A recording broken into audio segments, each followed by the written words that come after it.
નમસ્કાર BB news ગુજરાતમાં હું સુભાષ આપનું સ્વાગત કરું છું। કોઈ પણ શહેરમાં પ્રાથમિક સુવિધાના અભાવમાં રહેતા નાગરિકો આખરે વિરોધના રસ્તે જ ઉતરે છે। સુરેન્દ્રનગર જીઆઈડીસી વિસ્તારની સંત સવૈયાનાથ સોસાયટી અને ઠાકરનગર સહિતની 3 થી 4 સોસાયટીમાં પીવાના પાણીની તંગી ચાલી રહી છે, જેને લઈને સ્થાનિક લોકો, મહિલાઓ અને આમ આદમી પાર્ટીના નેતા રાજુ કરપડા મહાનગરપાલિકા કચેરી ખાતે બેડા ડોલ લઈ સૂત્રોચ્ચાર કરતા રજૂઆત કરવા પહોંચ્યા હતા। તેમજ મનપા કચેરી કમ્પાઉન્ડમાં સ્નાન કરી અનોખી રીતે રોષ ઠાલવ્યો હતો। સુરેન્દ્રનગર મહાનગરપાલિકા જાહેર થતા તેમાં 5 ગામોને ભેળવવામાં આવ્યા છે। જોકે અંતરિયાળ સોસાયટીઓમાં પીવાના પાણી, લાઇટ અને રોડ રસ્તા સહિતની પ્રાથમિક સુવિધાનો હજી પણ અભાવ છે, જેને લઈને લોકો હાલાકીનો સામનો કરી રહ્યા છે। સુરેન્દ્રનગર જીઆઈડીસી વિસ્તારના સંત સવૈયાનાથ સોસાયટી અને ઠાકરનગર સહિતની 3 થી 4 સોસાયટીમાં પીવાના પાણીની સમસ્યા યથાવત છે, જેને લઈ રજૂઆત કરવા સ્થાનિક લોકો અને મહિલાઓ મહાનગરપાલિકા કચેરી પહોંચ્યા હતા।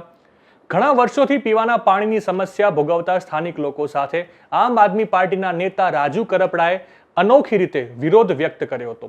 મહિલાઓએ બેડા અને ડોલો લઈ મહાનગરપાલિકા કચેરીના કમ્પાઉન્ડમાં નીચે બેસી સૂત્રોચ્ચાર કરી રોષ વ્યક્ત કર્યો હતો। સાથે જ કમ્પાઉન્ડમાં સ્થાનિક લોકોએ સ્નાન કરી અનોખી રીતે રોષ ઠાલવ્યો હતો। આ તકે પોલીસ સાથે પણ રકઝક થતા મામલો ગરમાયો હતો, જોકે બાદમાં પોલીસે મામલો થાળે પાડ્યો હતો। સ્થાનિક લોકોએ જણાવ્યું કે 8 થી 10 દિવસે પીવાના પાણીનું વિતરણ કરવામાં આવે છે, જેને લઈ રોષ વ્યક્ત થયો હતો। પાણી વિતરણમાં કોઈ સમય ન હોવાને લઈ સ્થાનિક મહિલાઓએ આક્ષેપ કર્યા હતા। સાથે જ મહિલાઓએ સૂત્રોચ્ચાર કરી રોષ ઠાલવ્યો હતો। કમિશનરને ઉગ્ર રજૂઆત કરતા જણાવ્યું હતું કે જો તેમના પ્રશ્નોનું નિરાકરણ નહીં આવે તો આગામી સમયમાં ઉગ્ર આંદોલન કરશે। આ સમગ્ર મુદ્દે સુરેન્દ્રનગર મનપાના ચીફ એન્જિનિયરે લોકોને સમસ્યાનું સમાધાન લાવવાનું આશ્વાસન આપ્યું હતું। સાથે જ આગામી સમયમાં પાણીની નવી લાઈન નાખવા અંગે માહિતી આપી હતી।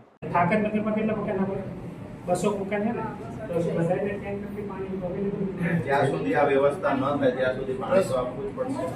તો તાત્કાલિક પહેલા તો આ પ્રેશર વાળો પ્રશ્ન શું કામ થાય છે? અહીંયા બાયપાસ થી લઈ અને શેક સુધી જ્યાં પાણી જાય છે, પહેલા તો જ્યાં ટાંકા છે આ ટાંકામાં 50 રૂપિયા 100 રૂપિયા લઈ અને ધંધા થાય છે। જ્યાં કન્સ્ટ્રક્શન ચાલે છે, હું પુરાવા સાથે વાત કરું છું, કન્સ્ટ્રક્શન અમે તપાસ કરી આ બધી વસ્તુ ચાલતી હતી, જ્યાં કન્સ્ટ્રક્શન ચાલે છે ત્યાં ટાંકા ભરાય અને ત્યાં 1 મિનિટ પાણી ત્યાં જતું રહે છે। ક્યાંક મોટા મોટા જે ઉદ્યોગપતિઓ છે એના માટે ટેન્કરો ભરાઈ જતા રહે છે। આ બધું ટાંકા પર ટાંકા લેવાય છે, જે તમારી ધ્યાને ન હોય, અમારા મારફતે તમારે ધ્યાને અમારી જોગીએ છીએ। બીજી વાત કે આ લોકોની લાઈન હજુ હમણાં જ નાખી, ટેસ્ટિંગ હમણાં કર્યું છે, તો પ્રેશર ઓછું થવાનો પ્રશ્ન નથી। વાત એ છે कि अपूर्तु पानी दिया इसमें राजू भाई मैं आपको वही बोल हाँ कि आपके जो यूटिलिटीज के प्रश्न है इसको हम तबक्कावार इसमें अगर नई नई लाइन डाली हुई है तो अगर टेस्टिंग करवाना बाकी हो या થઈ ગયું હશે તો એકવાર તમે જોઈ લે, ઠીક है ना। એટલે બે લાઈન થઈ ગઈ, ઓલ્ડ લાઈન और નવી લાઈન થઈ ગઈ, એટલે નવી લાઈનમાં તો કોઈ ઇશ્યુ આવવો ન જોઈએ।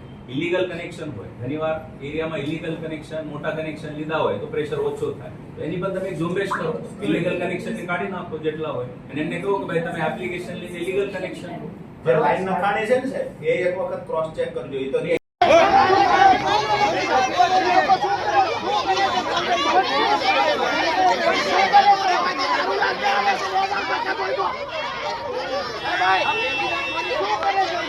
વર્ષોથી ચાલે છે। સંત સવૈયાનાથ સોસાયટીની વાત હોય, આખા સુરેન્દ્રનગરની વાત હોય, વિસ્તાર છે આખા સુરેન્દ્રનગરની વાત હોય, ગટરના પાણી ઉભરાય, પીવાનું પાણી ન મળે અને દબાણો હટાવવાના લિસ્ટ કમ્પ્લીટલી તૈયાર કરીને ગરીબોને દબાણ હટાવાય છે। તો તમે લિસ્ટ તૈયાર કરો કે આ પાણી નથી આવતું। એટલે સીધી વાત એ છે કે ગરીબોના દુકાન હોય, ધંધા હોય, એના પર બુલડોઝર હાલે છે। સાહેબને કહીએ છીએ કે લિસ્ટ બનાવો, કેટલા ઘરે પાણી નથી આવતું, ક્યાં અનિયમિત પાણી આવે છે, ક્યાં ગટર નથી, ક્યાં રોડની અંદર ભ્રષ્ટાચાર થયો, પુરાવા અમે આપીશું, બરાબર છે। હવે ભાઈ સાંભળો, રજૂઆત સાંભળો, રાજુભાઈ કરે ભાઈ, બધા બહેનો શાંતિથી સાંભળજો, મહિલાઓનો અવાજ ન દબાવશો બેન, એ લોકો પાણી વિના તકલીફ કરે। સાહેબ અમે કોઓપરેટ કરીએ, મતલબ આ પાણી પીવાનું નથી આવતું, પાણી તમે લાવી દેશો?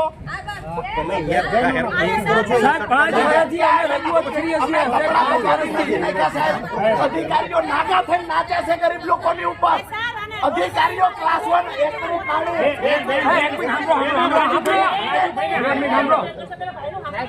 અધિકારીઓ સાહેબ અમને ને તમને શું કામ ઘર્ષણ કરાવે છે? અધિકારીઓ ગરીબ લોકો પર નાગા થઈને નાચે છે.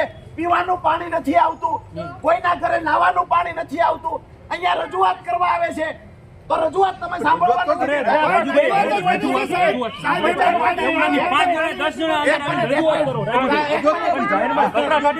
ઓકે ભાઈ, એમને બોલાવ્યા છે. કોઈ ગંદકી નથી કરવી, બધું હાથમાં લઈ લો.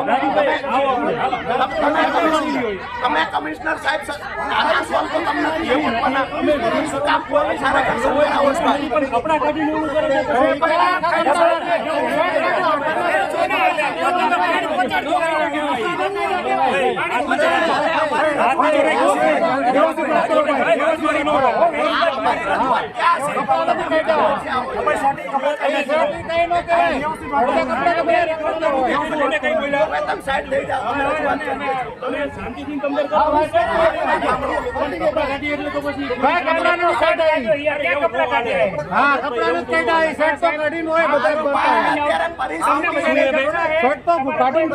ઘણા રખડતા હોય એવું થોડું છે. બતાવો ને બધે નીકળે છે.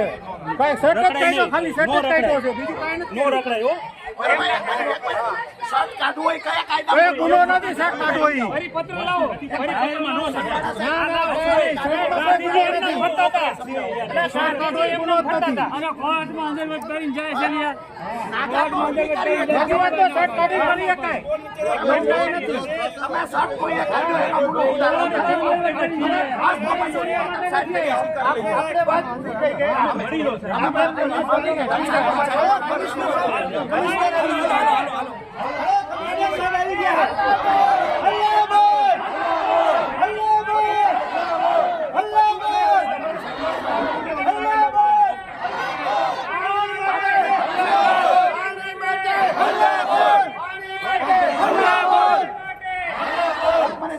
એક મિનિટ. આપણી રજૂઆત ખોટી દિશામાં ન જાય આપણે ધ્યાન રાખીએ. આપણી રજૂઆત કમિશનર સાહેબને છે.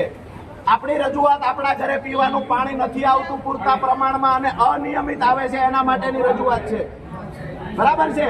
વિનંતી કરીએ છીએ પોલીસ પ્રશાસનને કે અમારી અને આ કમિશનર સાહેબની તંત્રની લડાઈ છે. અમે કોઈ બાજવા માટે નથી આવ્યા. અમે અમારી રજૂઆત કરવા આવ્યા છીએ કે અમારા બાળકોને સવારે સ્કૂલે મોકલવા હોય નાવાનું પાણી નથી મળતું. આ રજૂઆત કરવા આવ્યા છીએ. આપણો અને પોલીસનું ઘર્ષણ આપણે બિલકુલ કરવા ઈચ્છતા નથી. બરાબર છે. નવા સમાચાર નવી અપડેટ સાથે ફરી મળીશું. ત્યાં સુધી મને રજા આપશો. નમસ્કાર.